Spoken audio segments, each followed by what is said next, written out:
Hello my dear friend, मैं Rajiv Ranjan topper ideas में आप सभी को स्वागत करता हूं। जैसा कि आपको पता है दोस्तों कि हम लोग डिस्काउंट के प्रश्नों को सॉल्व कर रहे थे, तो आज हम लोग करने वाले हैं डिस्काउंट के प्रश्न के टाइप 6 के प्रश्नों को। ठीक है, तो टाइप 6 के प्रश्नों में हम लोग कुछ इस प्रकार के प्रश्न लिए हैं जो बार बार एग्जाम में पूछे हुए हैं। ठीक है, तो देखिए पहला क्वेश्चन क्या कह रहा है 1 लाख रुपए के एक बिल पर मिलने वाली 40% की कटौती तथा 36% तथा 4% की सतत कटौतियों का अंतर क्या है। देखिए क्या हो रहा है कि 1 लाख रुपया का बिल मिला है, जिसमें से एक आदमी है जो 40% की कटौती का मतलब होता है छूट देना। ठीक है, तो एक तो है कह रहा है कि हम सीधा 40% का छूट देंगे।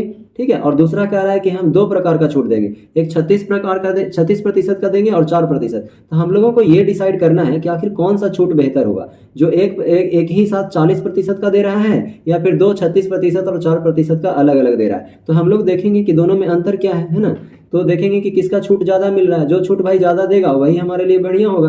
तो पहले हम लोगों को एक तो पता चल रहा है कि 40% का डिस्काउंट दे रहा है, तो चलिए ठीक है। लेकिन दूसरा क्या कह रहा है 36% और 4%। तो 36% और 4% का जो छूट दे रहा है मेरे भाई, इसको तो हम लोग चेक करना पड़ेगा ना। तो 36 और 4 को कैसे करेंगे, तो 36% सक्सेसिव लगा दीजिए। 36 + 4 - 36 × 4 बटा में 100। तो क्या क्या हो जाएगा 36 और 4 40। देखिए यहाँ भी 40 है और यहाँ भी 40 है। इसका मतलब है कि ये वाला छूट हम क्या होगा, ज़्यादा दे रहा है कि नहीं। तो यहाँ तो 36 और 4 40 हो गया और यहाँ भी 40% है ही। तो इसका मतलब क्या हो गया कि यही इतना छूट ये ज़्यादा देगा। अब देखिए कितना आ जा रहा है, तो 36 × 4 करेंगे तो 144 होता है और 2 जीरो है, तो यहाँ पे कितना हो गया, यानी कि दोनों में अंतर अगर हम देखेंगे तो क्या हो जाएगा, इतना कम दे रहा है। ठीक है, माइनस है ना इसलिए कम दे रहा है, सॉरी। तो यहाँ पे कितना हो गया, 40 में से 1.44 घटाएंगे मेरे भाई, तो कितना हो जाएगा बताइए। तो ये हो जाएगा आपका 38.56 हो जाएगा। ठीक है, तो एक तो छूट दो प्रकार का जो छूट दे रहा है वो ओवरऑल अगर छूट निकाला है तो दोस्तों कितना हो रहा है 38.56, और ये 40% का छूट दे रहा है। तो दोनों में अंतर कितना है, तो अंतर हमेशा यही वाला होता है। ठीक है, तो 1.44% का अंतर है। तो कौन सा छूट बेहतर है, अगर आपसे पूछता कि छूट कौन सा बेहतर है, तो हम कहते कि नहीं भाई हमारा यही छूट बेहतर है, क्योंकि ये छूट देख रहे हैं कहने का सिर्फ 2 छूट है, लेकिन ये तो लुभा रहा है आपको। छूट बढ़िया यही है 40% वाला ही, क्योंकि ये ज़्यादा है और ये कम है ना। तो यहाँ पे 1.44% का आपसे क्या पूछा था कि सतत कटौतियों का अंतर क्या है, तो अंतर पूछा है, इसीलिए आंसर आपका क्या हो जाएगा 1.44%। ठीक है, लेकिन यहाँ रुपया में अगर ऑप्शन दे देगा तो आपको निकालना पड़ेगा ना। तो मान लीजिए कि ये रुपया में दे देता है, तो हम क्या करेंगे, कुछ नहीं करना है। इतना के बाद आपको आसान है, जैसे 1 लाख दिया हुआ है तो 1 लाख आप लिख लीजिए। ठीक है, 1 लाख लिख लिया और 1.44% आपको निकालना है। तो 1.44% का मतलब होता है 100। तो ये तो हम प्रतिशत के लिए 100, इसको अगर हटा देते हैं तो 2 जीरो और आ जाएगा। तो देखिए 2 0 2 4 0, 2 0 2 4 0 खत्म। अब क्या करना है, 144 ऊपर में है और 1 जीरो ये है, तो इतना हो गया। इतना रुपया का क्या हो जाएगा मेरे भाई, तो इतना रुपया का कटौती में अंतर है। यानी कि अगर किसी से 40% छूट लेते हैं और एक से इतना लेते हैं, तो दोनों में अंतर इतना का पड़ेगा। तो ध्यान दीजिएगा, जब भी आपको लेना होगा तो यही वाला छूट लीजिएगा। ठीक है, तो इस प्रकार से आपको समझ में आया होगा। चलिए इससे भी बेहतर क्वेश्चन आपको इसी टाइप में करवाते हैं।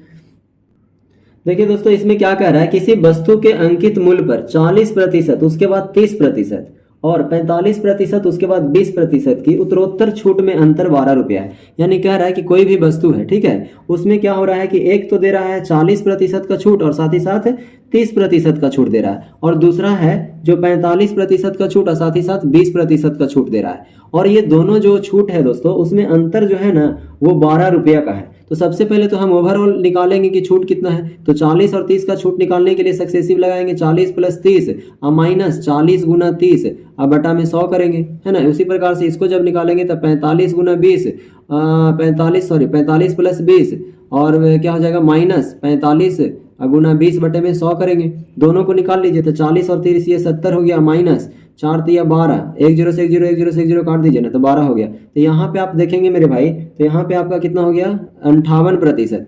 यहाँ पे आपका 58% ओवरऑल छूट निकल कर गया है। यहाँ देखते हैं कितना आ रहा है, तो 45 और 20 कितना हो जाएगा 65, 65 माइनस 0 से 0 खत्म हो गया। अब यहाँ पे देखिए ना 5 से काटिएगा, सीधे सीधे कर दीजिए ना, 0 से है तो 1 0 के बाद कर दीजिए, 4.5 हो गया। तो जब आप इसको घटाएंगे मेरे भाई तो कितना हो जाएगा, एक सेकेंड,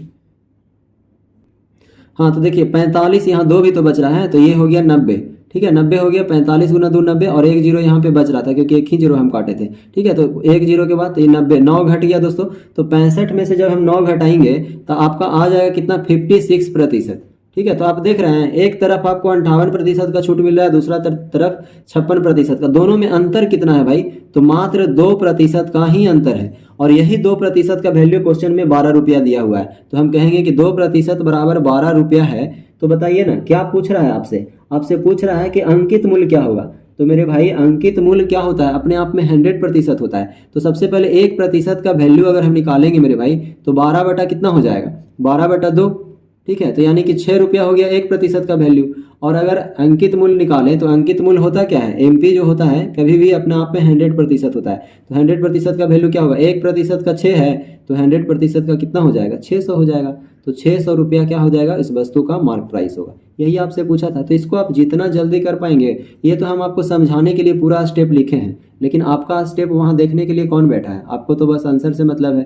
तो जल्दी जल्दी सॉल्व करना है और उसके बाद आंसर लगा देना है। उम्मीद करते हैं इस टाइप का लास्ट क्वेश्चन देखते हैं। कह रहा है किसी वस्तु का अंकित मूल्य 900 रुपया है तथा इस पर 8% तथा 8% के 2 क्रमवार बट्टे दिए जाते हैं। यदि 2 क्रमवार बट्टों के स्थान पर विक्रेता 16% का एकमात्र बट्टा दे तो उसे कितना लाभ या हानि होगा। तो देखिए, एक तो विक्रेता जो है दोस्तों 8% और 8% 2 क्रमवार बट्टा दे रहा है। ठीक है, और एक डायरेक्ट 16% का बट्टा दे रहा है। ठीक है, तो हम देखेंगे कि इसके जगह पे अगर कोई विक्रेता ये बट्टा दे देता है तो कितना उसका हानि या लाभ होता है। ठीक है, तो सबसे पहले इसका हम एकल बट्टा निकालेंगे कैसे, तो सक्सेसिव से 8 + 8 और माइनस 8 गुना 8 बटा में 100 करेंगे। जब इसको आप सॉल्व करेंगे तो आप देखेंगे कि 8 गुना 8 कितना हो गया, 16। 8 गुना 8 कितना होता है, 64। और 2 जीरो है तो आपको क्या होगा, दशमलव में यहाँ पे दशमलव देना पड़ेगा। तो 16 में से अगर हम पॉइंट का 64% घटाएंगे मेरे भाई, सॉरी 64 घटाएंगे तो कितना हो जाएगा, ये पूरा परसेंट होता है। ठीक है, ये परसेंट तो कितना हो गया, 16 में से इतना घटाएगा तो 15.36% आपका क्या होगा इसको घटाने पे आपका। और एक तरफ कितना दिया हुआ है, 16%। तो दोनों का अंतर कितना है बताइए ना, 0.64%। कभी भी अंतर जो होता है यही वाला अंतर होता है। ठीक है, तो हम यहाँ पे कितना आ रहा है, 0.64% का अंतर आ रहा है। तो बताइए ना, अगर यहाँ पे अगर ये दुकानदार इसके जगह पे ये वाला बटा दे देता है तो कितना का घटा हो जाएगा, क्योंकि ये दुकानदार बेचने का बात कर रहा है। तो बेचते समय दोस्तों वो चाहेगा कि कम से कम डिस्काउंट दे। तो ये तो देना चाहिए था इतना का डिस्काउंट, लेकिन दे दिया 16% का डिस्काउंट। तो कहीं ना कहीं इतना ज़्यादा डिस्काउंट दे दिया ना, तो उसको हानि हो गया, हुआ कि नहीं। अब रुपया में अगर हानि हमें निकालना है तो चूंकि मार्क प्राइस उसका 900 रुपया था वस्तु का और इतना प्रतिशत ज़्यादा दे दिया है, तो हम निकालेंगे क्या, 0.64 और प्रतिशत के बदले में 100 लिखेंगे। और ये अगर डिसिमल हटा देते हैं तो उसके बदले में 100 लिखेंगे। ठीक है, तो आप देखेंगे कि ये 0 से 0 क्या हो गया, ख़त्म। अब 64 को 9 से गुना करेंगे तो 64 को 9 से गुना करने पे आपका 576 आएगा। ठीक है, और ये 2 जीरो है तो 2 जीरो है यहाँ पे, तो इसके लिए हम डिसिमल बैठाएंगे कि नहीं, तो 5.76 रुपया का क्या हो गया दोस्तों, उसका हानि हो गया है। इतना का क्या हो गया, हानि हो गया। ठीक है, इतना का आपका क्या हो गया मेरे भाई, हानि हो गया है 5.76 रुपया का। तो उम्मीद करते हैं दोस्तों इस टाइप में जितने भी क्वेश्चन आपको करवाए हैं आपको अच्छी तरीके से समझ में आया होगा। आप खुद देख रहे होंगे कि कितने अच्छे अच्छे क्वेश्चन आपको करवाया जा रहा है। ठीक है, तो वीडियो कैसा लगता है आप कमेंट करके ज़रूर बताइए। चलिए मिलते हैं नेक्स्ट टाइप में, और 1 से 2 टाइप और बचा हुआ है इसमें। बाकी जितने भी क्वेश्चन एग्जाम में पूछे गए हैं वो सारे के सारे क्वेश्चन खत्म हो गए हैं।